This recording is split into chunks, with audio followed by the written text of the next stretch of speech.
You know that tiny pause you feel before you speak up, try something new, or take any step that feels even slightly unfamiliar? That moment where something inside you whispers, "Are you sure?" before you've even taken a breath? That's the part of you this video is about. The part you've spent most of your life fighting with, negotiating with, or trying to silence. Because you've probably wondered at least once, why do you doubt yourself so quickly? Why does confidence feel like something other people were born with? And why does your own mind turn on you at the exact moments when you need it to support you? Here's the part no one tells you. Your doubt isn't a personality flaw. It's not a weakness. It's not a sign that something is wrong with you. It's your brain doing exactly what it evolved to do. Your mind is built to keep you safe, and the fastest way to do that is to question everything that's uncertain.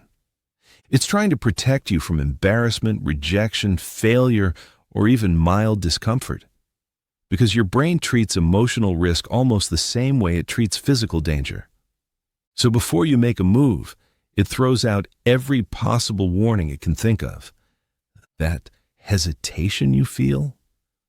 It's your survival system pulling the emergency brake before you even know you're moving.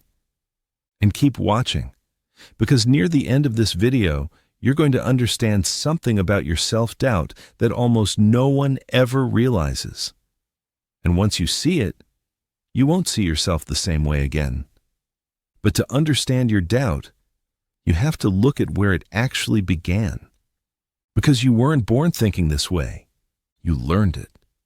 You learned it in small moments, long before you realized what was happening. The tone in a parent's voice. The pressure to be good. The look on someone's face when you made a mistake.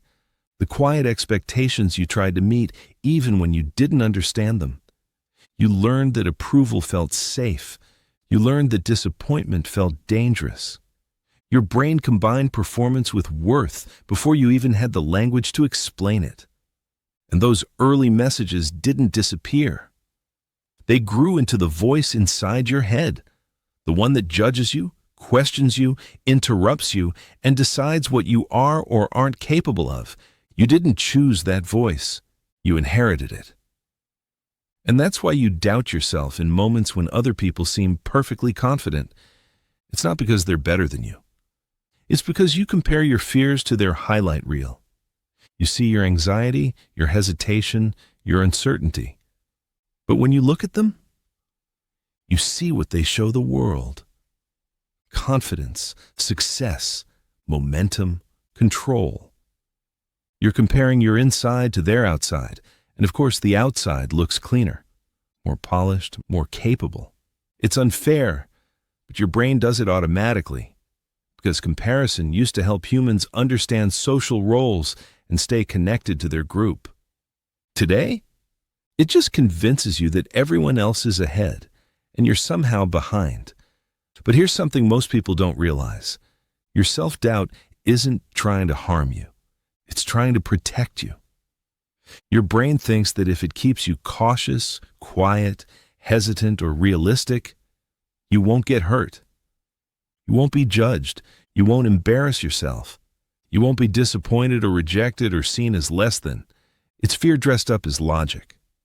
It's self-protection wearing the mask of self-criticism. Your mind thinks it's shielding you, but really, it's holding you back from the parts of life you've been quietly wanting for years. And that's where the overthinking begins. You replay conversations. You rehearse every possible outcome. You predict failures that haven't happened. You talk yourself out of opportunities you would actually grow from. You second-guess even small decisions because your brain is trying to guarantee safety before you move. But here's the trap. Your mind can never think its way into certainty. And the more you think, the more doubt you create. So your brain keeps spinning. You feel stuck. And you start believing that doubt means something about you, something permanent, something true. Then, another layer builds on top of that. Self-discrepancy. This is the uncomfortable gap between three versions of you. the person you are, the person you think you should be, and the person you're afraid you might be. Self-doubt lives inside that gap.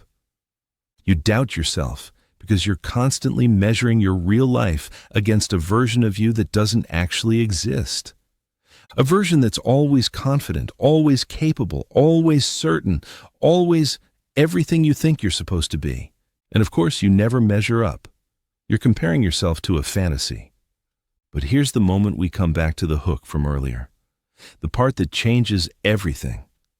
Confidence is not the opposite of doubt. Confident people still feel doubt. They just don't treat it like a warning. They feel the hesitation and they hear the inner voice, but they move anyway. Because here's what your brain needs most: evidence. Real, lived evidence that you can survive taking action even when you're unsure. You don't get confidence first and then act. You act first, and the confidence shows up afterward. Every small action tells your brain, I didn't fall apart. I didn't fail. I didn't get rejected. I'm okay. And your mind updates the belief system it built years ago. That's how doubt actually fades, slowly, as your brain learns the world isn't as dangerous as it once assumed. You don't need to eliminate doubt. You need to stop waiting for it to disappear. Because it won't. Not completely. Not ever. But that's not bad news. That's freedom. It means you don't have to fix yourself before you begin anything. You don't have to feel ready to make a change. You don't have to battle the voice in your head before you take a step. You just need to move with the doubt instead of waiting for it to vanish. And when you do, something shifts. You stop assuming the worst. You stop talking yourself out of possibilities. You stop believing every critical thought your mind throws at you. You stop treating hesitation like a verdict. You start recognizing that your doubt says more about your past than your potential. And as you step forward, even in small ways, the voice that once controlled you starts losing its power. You don't become fearless. You become willing. You don't become perfect. You become present. You don't become someone else. You become someone who finally understands what your doubt has been trying to say all these years. Not, you can't. But be careful. Not, you're not enough. But please don't get hurt. Not, you'll fail. But I'm scared for you. Your doubt was never your enemy. It was an outdated protector. One you've outgrown. And now you get to choose something different. You get to teach your mind a new story, one where you trust yourself enough to take the next step, even if your voice shakes. You're not behind. You're not broken. You're not less than anyone else. You're someone who learned to hesitate, and someone who can learn to move again. If this helped you understand something about yourself, consider subscribing. It helps this channel grow, and it might help someone else finally take the step they've been afraid to take.